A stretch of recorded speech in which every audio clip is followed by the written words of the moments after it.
رسول کائنات نے فرمایا، رب کریم فرماتا ہے جب میرا بندہ ہاتھ اٹھاتا ہے نا تو مجھے حیا آتی ہے کہ میں خالی کیسے لوٹا دوں اس کے۔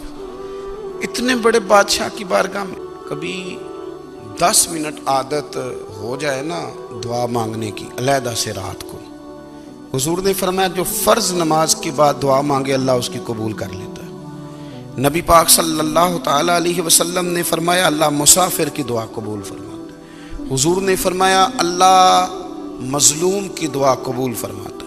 حضور نے فرمایا بیمار سے دعا کراؤ اللہ اس کی دعا قبول فرماتا ہے۔ حضور فرمانے لگے ماں باپ جب بھی اولاد کے لیے دعا فرمائیں اللہ ان کی دعا کو قبول کرتا ہے۔ آپ اپنا تعلق بنائیں دعا کے ساتھ، عبادت کے ساتھ، مصلی کے ساتھ رشتہ بنائیں، استغفار پڑھیں۔ صلاح الدین ایوبی صلیبی جنگوں میں تھے، رات کو مسجد اقصی میں نماز پڑھی تو پریشان تھے۔ ایک بزرگ سے ملاقات ہوئی تو وہ کہنے لگے کہ آپ بڑے پریشان ہیں۔ کہنے لگے حضور پریشان اس لیے ہوں کہ پہلے ہی مسلمان کمزور ہے، اب میں نے سنا ہے دشمن کا ایک بحری بیڑا وہ جنگی سامان سے بھرا ہوا آ رہا ہے، تو اب ان کے پاس اور تلواریں اور نیزے آ جائیں گے، مسلمانوں کے پاس پہلے ہی وسائل کی کمی ہے، پریشان ہوں کس طرح کر کے مقابلہ کریں گے۔ یہ بات کہتے ہی صلاح الدین ایوبی نے بزرگوں سے کہا حضور آپ بھی دعا کرنا، دعا کی بڑی طاقت ہے۔ میرے نبی پاک نے فرمایا دعا مومن کا ہتھیار ہے، دعا مومن کا۔ حضور نے فرمایا تقدیر کو سوائے دعا کے کوئی چیز نہیں بدل سکتی، دعا مومن کا ہتھیار ہے، یہ کافر کے پاس کوئی نہیں، یہ ہتھیار ہے مومن کا۔ اللہ کرے آپ کو سمجھ آئے، پھر سنیں کئی بار کہہ چکا ہوں یہ ہتھیار ہے۔ کافر کے مقابلے میں جو تیرے پاس سب سے بڑا ہتھیار ہے وہ دعا ہے۔ دعائیں کرانی چھوڑ دی، کرنی چھوڑ دی، لینی چھوڑ دی۔ حضرت سیدنا انس بن مالک رضی اللہ تعالیٰ عنہ فرمایا کرتے تھے میں نے وہ رنگ دیکھا ہے جب حضور دعا مانگتے تھے اور حضور کی مقدس آنکھوں میں آنسو بھی ساتھ ہی بہا کرتے تھے، میں نے وہ انداز دیکھا ہے۔ تو صلاح الدین ایوبی بزرگ سے کہنے لگے آپ بھی دعا کیجیے، اور خود رونے لگے اور سر سجدے میں رکھ کے رونے لگے، اور عشاء سے لے کر فجر تک روئے، خوب روئے۔ صبح وہ بزرگ آئے تو صلاح الدین ایوبی کا خوبصورت اور ہنستا ہوا چہرہ دیکھا، کہنے لگے آپ بڑے خوش ہیں، رات تو میں نے بڑے روتے ہوئے دیکھا تھا۔ تو کہنے لگے حضور وہ جو بحری بیڑا آ رہا تھا نا وہ پانی میں ڈوب گیا ہے، اب وہ نہیں آ رہا، ابھی خبر آئی ہے تو میں بڑا خوش ہوں۔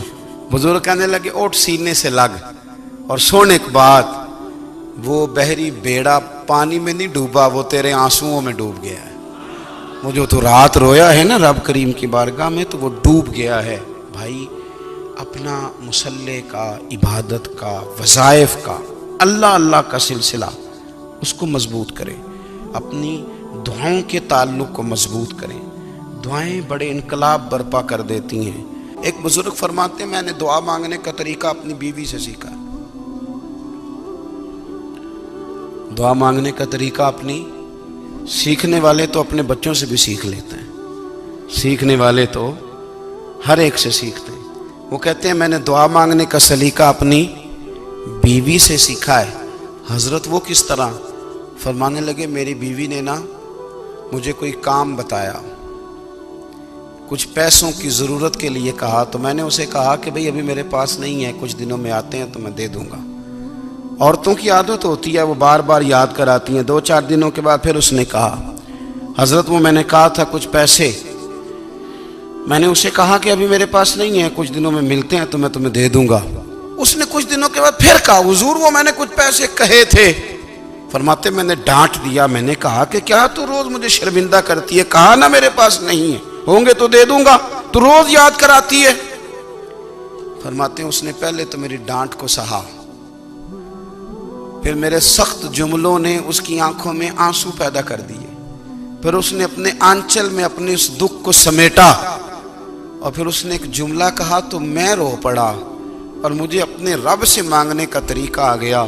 مجھے کہنے لگی حضرت جی آپ نے ڈانٹ دیا، میں نے سہ لیا، پر آپ ہی میرے شوہر ہیں، بتائیں نا، آپ سے نہ کہوں تو میں کس سے جا کے کہوں۔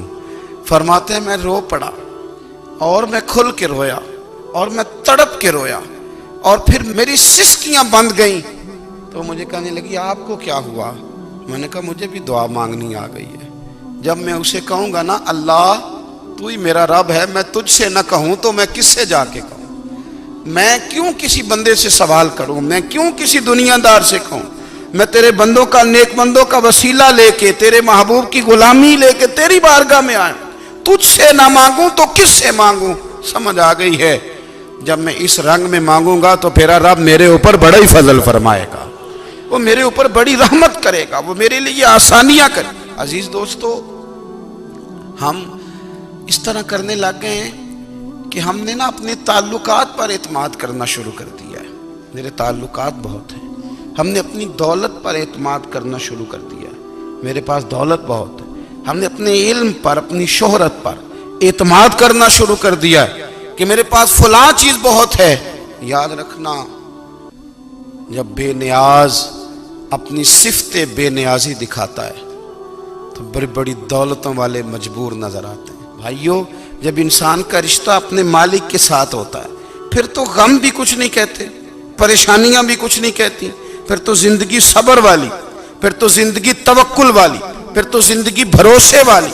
پھر انسان اپنے آپ کو رسوا نہیں کرتا، دنیا داروں سے امیدیں اس کی ختم ہو جاتی، امیدیں اللہ رسول سے لگا لیتا ہے، مضبوط ہو جاتا ہے، مضبوط، طاقتور ہو جاتا ہے، خوددار ہو جاتا ہے، باوقار، باعزت ہو جاتا ہے۔ حضرت بہلول دانا رحمت اللہ علیہ بیٹھے تھے تو ہارون رشید حج کر کے آ رہا تھا، تو رستے میں حضرت شیخ سے ملاقات ہو گئی تو السلام علیکم کے بعد کہنے لگا حضور کوئی حکم ہو تو بتائیے گا۔ تو حضرت بہلول دانا فرمانے لگے تیرا رب کون ہے؟ اس نے کہا اللہ۔ تو فرمایا میرا کون ہے؟ کہا اللہ۔ فرمانے لگے تو بڑا ہی بیوقوف ہے، کیا تو یہ سمجھتا ہے کہ رب ہارون رشید کو تو دے گا اور بہلول دانا کو بھول جائے گا؟ تیرا بھی وہی رب ہے، میرا بھی وہی رب ہے۔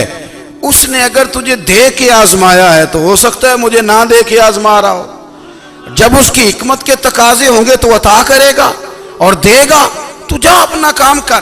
بھائی، اپنی روحانی زندگی، اپنی عبادات، اپنے وظائف، اپنے روزمرہ کے معاملات، اپنی دعائیں، اپنا استغفار، دیکھو کوئی مشکل کام تو نہیں 2 رکوع ہیں سورہ واقعہ کے، اگر رات کو پڑھ لی جائے تو۔ میں کس طرح یہ بات بیان کروں کہ تعویذ بانٹنا آسان ہے اور وظیفہ بتانا مشکل ہے۔